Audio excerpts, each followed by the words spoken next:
50 বছরও মুক্তিযোদ্ধার তালিকায় নাম লেখাতে পারেননি বরিশালের বীর মুক্তিযোদ্ধা আনোয়ার হোসেন খান আনু।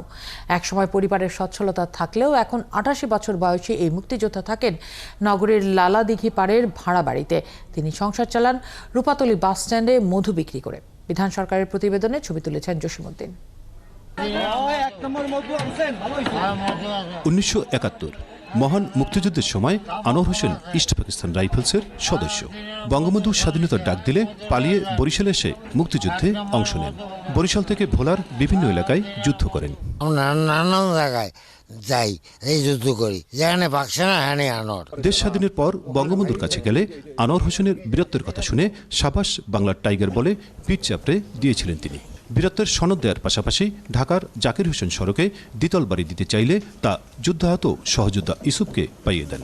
বঙ্গবন্ধু আমার একটা সার্টিফিকেট দেয়, আর একটা 2000 টাকা দেয়, আর একটা বাড়ি দেয়।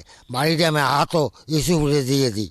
আমি বলছি আমার লাগবে না, আমার বাবার অবস্থা ভালো। জীবনের শেষ প্রান্তে এসে মুক্তিযুদ্ধের তালিকায় নাম তোলার জন্য কমান্ডারদের টাকা পর্যন্ত দিয়েও কোনো সুরাহা হয়নি। এখন একটাই দাবি, মুক্তিযোদ্ধার স্বীকৃতি। ডিসি অফিসে আমি 1 নম্বরেই হেঁটে আমার তোরা মুক্তিযোদ্ধা বানাই দেবো।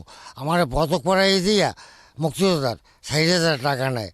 আমি যদি এইবার মুক্তিযোদ্ধা না হইতে পারি তা আত্মহত্যা করা ছাড়া আমার কোনো উপায় নাই। টাকা পয়সা নিয়ে মুক্তিযোদ্ধার তালিকায় ওঠানোর বিষয়টি সঠিক বলে সায় দিলেন মুক্তিযোদ্ধা সংসদের 2 কমান্ডার।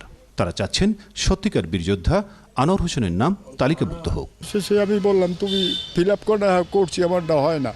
তো এখানে যার বিগত দিনে ছিল তারা টাকা পয়সা পাইলে করতেন, তা না হইলে করতো না। শুধু মুক্তিযোদ্ধা না, সরকার, মুক্তিযোদ্ধা, সামাজিকভাবে যারা আমরা আছি সবাইকে এগিয়ে আসতে হবে। আনোয়ার হোসেনের কষ্টের কথা শুনে আপ্লুত জেলা প্রশাসক। ইতিমধ্যে জাতীয় মুক্তিযোদ্ধা কাউন্সিল জামুকে এখানে এসে সার্কিট হাউসে দীর্ঘদিন ধরে তারা যাচাই বাছাই করে গেছেন, তারা একটি চেকলিস্ট করেছেন।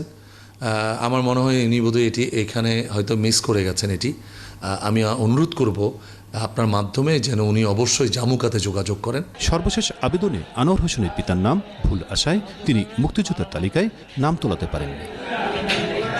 বিধান সরকার, 71, বরিশাল।